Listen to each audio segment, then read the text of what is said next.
Quinta-feira abençoada. Quando os discípulos de João foram embora, Jesus começou a dizer ao povo a respeito de João: "O que vocês foram ver no deserto? Um caniço agitado pelo vento? O que vocês foram ver? Um homem vestido de roupas finas? Os que vestem roupas finas moram nos palácios reais. Sim, o que foram ver? Um profeta? Sim, eu lhes digo, e muito mais do que um profeta. Este é aquele de quem está escrito: Eis que eu envio adiante de você o meu mensageiro, que preparará o caminho diante de você. Mateus 11, 7-10, NAJFA. Nesta porção da Palavra de Deus, Jesus começa a falar publicamente sobre o ministério de João. Não é uma conversa privada nem um elogio superficial. É uma avaliação divina, feita pelo próprio Filho de Deus, sobre o homem que preparou o caminho do Messias. Neste momento, Jesus protege a reputação de João, esclarece o verdadeiro caráter do precursor e conecta o ministério dele à profecia do Antigo Testamento. O povo havia ido ao deserto movido por curiosidade.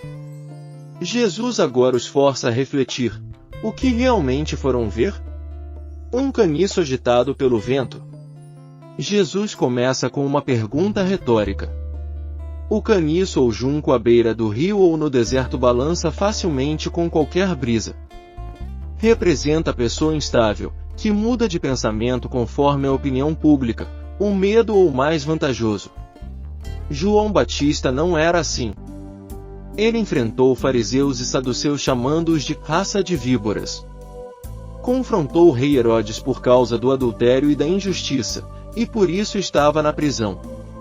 Sua mensagem não se dobrou ao vento da popularidade nem ao medo da autoridade. Jesus afirma a firmeza inabalável de João. Em um tempo de lideranças oscilantes, o precursor permaneceu firme na verdade. Um homem vestido de roupas finas? Roupas finas e luxuosas eram símbolo de status, conforto e poder político. Jesus observa que quem busca esse estilo de vida mora nos palácios. João, ao contrário, vestia pelo de camelo e cinto de couro, e se alimentava de gafanhotos e mel silvestre. Sua aparência e estilo de vida eram um protesto vivo contra o materialismo e a ostentação religiosa da época. O deserto não era lugar de glamour. João escolheu a simplicidade radical para que nada distraísse as pessoas da mensagem de arrependimento. Jesus elogia essa renúncia. O verdadeiro servo de Deus não busca a aprovação do mundo nem o conforto que o mundo oferece. Um profeta? Sim, eu lhes digo, e muito mais do que um profeta. Aqui está o clímax da avaliação de Jesus. João era profeta, e o último dos grandes profetas da antiga aliança. Mas ele era muito mais. Por quê? Porque ele não apenas anunciou a vinda do Messias de longe, como Isaías ou Malaquias. João apontou diretamente para Jesus e disse: Eis o Cordeiro de Deus, que tira o pecado do mundo. Ele foi o elo vivo entre a promessa e o cumprimento. Sua voz no deserto não era apenas proclamação, era preparação imediata. Jesus fecha o argumento com a Escritura: Eis que eu envio adiante de você o meu mensageiro, que preparará o caminho diante de você. Esta é a confirmação oficial de que João é o cumprimento da profecia. Deus havia prometido um mensageiro que endireitaria o caminho do Senhor.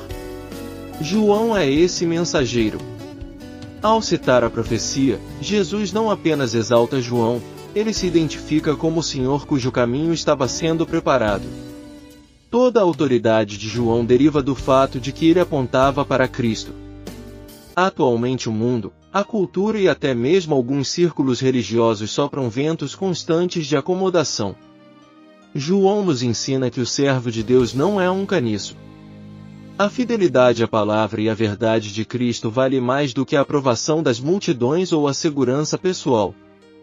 Em uma época obcecada por aparência, status e sucesso ministerial, o exemplo de João confronta. O poder do ministério não está nas roupas finas, nos títulos ou na estrutura, mas na pureza da mensagem e na vida que a confirma. Todo cristão é, em algum nível, chamado a preparar o caminho do Senhor no coração das pessoas. Isso acontece pelo testemunho fiel, pela pregação do arrependimento e da fé em Jesus, e pela recusa em suavizar a mensagem da cruz. João não atraiu as pessoas para si, ele as apontou para Cristo. O maior elogio que um servo pode receber é aquele que João recebeu, ser reconhecido por Jesus como alguém que preparou o caminho. Todo sucesso ministerial verdadeiro é medido por quanto Cristo é exaltado e quanto as pessoas são levadas a Ele. Precisamos constantemente nos questionar: tenho sido um caniço agitado pelos ventos da opinião, do medo ou da conveniência? Minha vida e meu ministério refletem simplicidade e dependência de Deus ou busca de status e conforto? As pessoas que me cercam são levadas a olhar para Jesus ou a admirar a mim? Estou preparado para pagar o preço da fidelidade, mesmo que isso signifique solidão, incompreensão ou sofrimento. João Batista terminou seus dias na prisão sendo decapitado. No entanto, Jesus o chamou de maior entre os nascidos de mulher. A grandeza no reino não se mede por popularidade ou longevidade, mas por fidelidade ao chamado de preparar o caminho do Senhor. Jesus não permitiu que a dúvida de João manchasse a avaliação pública do seu ministério. Ele o defendeu, o exaltou e o conectou à história da redenção. Que o mesmo Espírito que capacitou João a ser firme, simples e ousado nos capacite hoje a viver da mesma forma, sem oscilar, sem buscar glória própria e apontando sempre para Cristo. Oração. Excelentíssimo Deus, obrigado pelo exemplo de João Batista. Livra-me de ser um caniço agitado pelo vento. Dá-me coragem para permanecer firme na verdade, simplicidade para rejeitar o orgulho e o luxo deste mundo, e paixão para preparar o caminho diante de Ti no coração das pessoas. Que a minha vida aponte sempre para o Cordeiro de Deus. Em nome do Senhor Jesus, amém. Que a graça do nosso Senhor e Salvador Jesus Cristo, o amor de Deus nosso Pai, e as doces consolações do Espírito Santo sejam contigo hoje e sempre. Amém. A palavra de Deus falou ao teu coração? Envie para a sua família.